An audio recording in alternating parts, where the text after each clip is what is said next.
It is official. XRP, the utility token of the Ripple ledger, is finally considered not a security by order of the court. Now, that's a very bullish thing. Obviously, great news. We're going to briefly cover what that means in a second. But for those who don't know, this is only half of the story. We have another half to still go, which I'm going to cover. But the main premise of the video, what I actually want to tell you guys, isn't what's happening right now, but it's the consequences of what's happening, what is coming next, which is more important than the actual news, because suffice to say, I think Ripple's pretty much pumped as much as it's going to, and, it's probably like, what, 50, 60%, but I think it can definitely go higher. But I'm talking crypto-wide here. What comes next for the rest of the altcoins, and what does this truly mean for the whole entire crypto space, especially because we are so damn close to the next bull market. Guys, you don't want to be caught with your pants down, right? I was one of them people back in 2020 where I was like, no, the bull market hasn't started yet. No.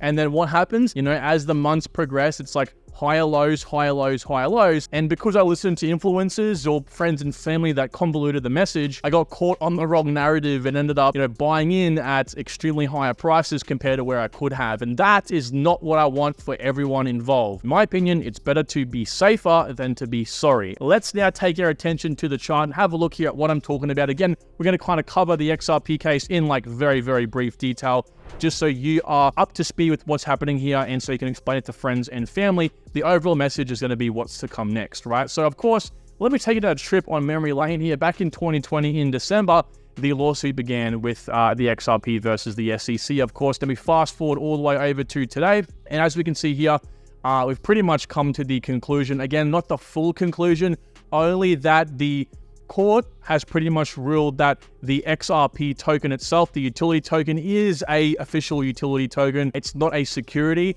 But the other side of it, well, we'll touch on that soon, right? So what also has happened somewhat recently that will have a cascading effect on a lot of the altcoins that we have actually considered, dangerous to invest in, like Algorand, for example, because they were mentioned in one, all, or multiple of these lawsuits with centralized exchanges, right? So, of course, we had the Bittrex lawsuit in mid-April, and obviously the SEC kind of point fingers at Algorand Dash, OMG Network, Real Estate Protocol, never heard of those guys, Naga, and Monolith. And then we had the Binance lawsuit pretty much in June with Solana, Cardano, so on and so forth mentioned in that as well. And then the really big one over here was pretty much on the same day we had the Coinbase lawsuit as well. So the SEC, Gary definitely was off his meds this last few weeks / few months. He pretty much mentioned most, if not all of the same ones mentioned in the Binance lawsuit. And then he kind of added in a whole bunch of these ones as well, okay? So, yeah, some of these projects were mentioned multiple times, which is a bit upsetting. Like, Algorand's a primary case of this, and I got a whole video coming on Algorand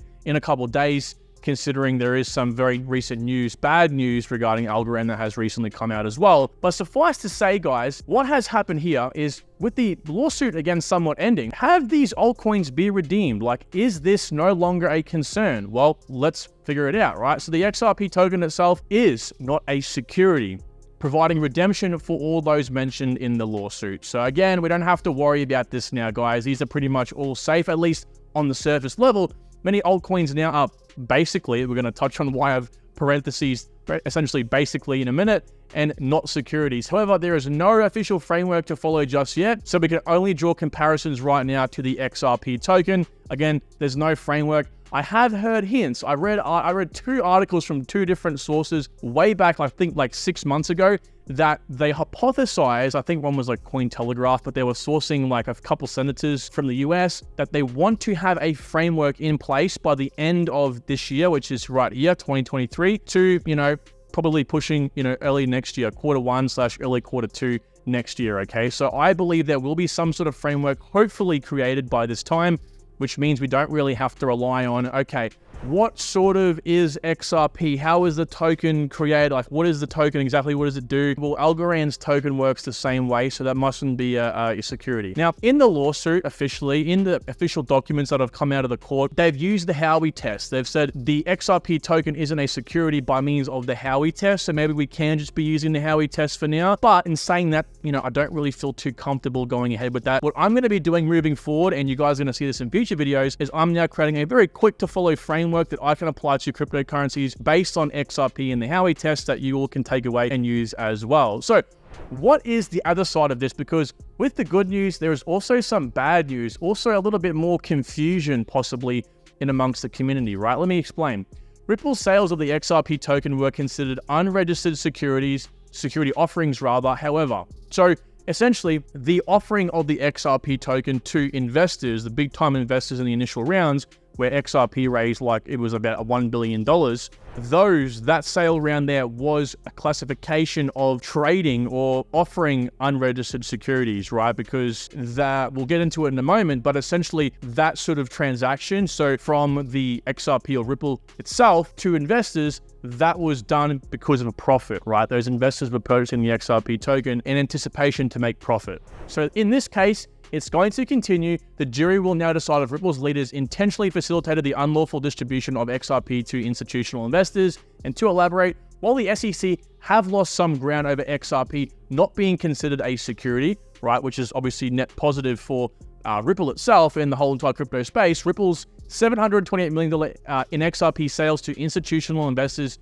constituted an unregistered securities offering, which sounds kind of interesting, right? How is it like a security in that case, but then when it's on the open market, it's not a security? It's interesting, right? So what the rationale behind institutional sales being illegal is according to the order, Ripple's claim of XRP acting as nothing more than a currency or utility token cannot stand when many investors signed agreements to not sell their XRP until a specific period of time has passed. Now, I know for a fact, HBAR, for example, and I don't know too much about Algorand, but you do have projects like HBAR that have these sort of, I think Link as well might fall into this category, where they have these safe rounds, right? These rounds where they're essentially like glorified investment rounds. So they're obviously offering, anyone from large investors to smaller investors, a lockup period of tokens. They call it SAFT rounds, SAFT, essentially where then there's obviously a gradual unlock or vest of those tokens itself. So in this case, we can probably say, hey, Link, HBAR, and those sort of projects, Algorand as well,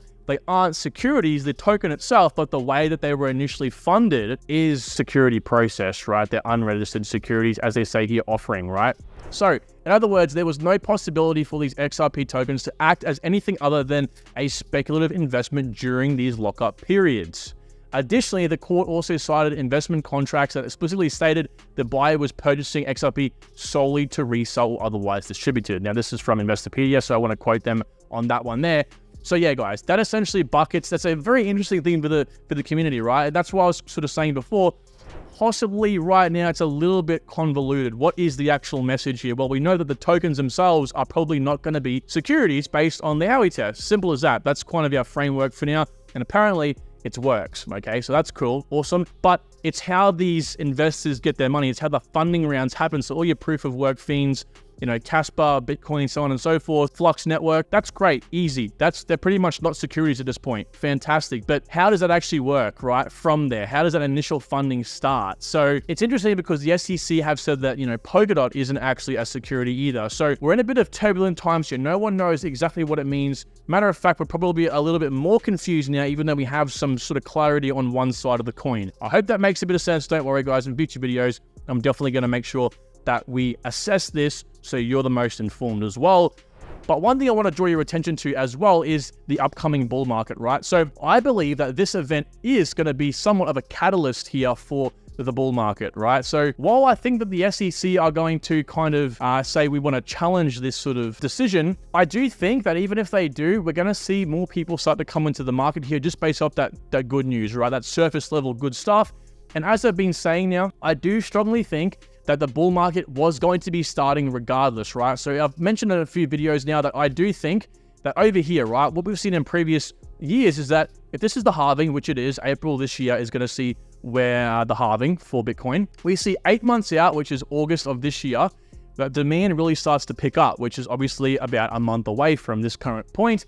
And it really starts to pick up 14 months prior to the halving, which was back in February of this year. So we're about here right now, okay? So we're obviously in July, which means we have about a month to 2 months, I believe, so this period right here for demand to truly start picking up. But again, I think that this XRP news was the catalyst for this to really start. So we'll see what the SEC plans to do and how they challenge this sort of order in the coming days/weeks, and what kind of unfolds from here, what the jury decides to classify this investment process as, right? The distribution of tokens to investors. So I do still think it's going to start to pick up. And of course, that's why I've kind of highlighted about August this year to 2025, at least December 2025, as the official bull run, or at least the bull run starting. So in my opinion, you don't want to be caught with your pants down. You don't want to be one of them people that ignore all these signs and think to yourself, no, it's not possible, it's not happening. Guys, we've got some massive news that, as you can see on the screen, has literally been bubbling up for the last few years now, like almost 3 years it's been pushing. So I think it's bound to happen, but of course, anything can happen. I tend to find in crypto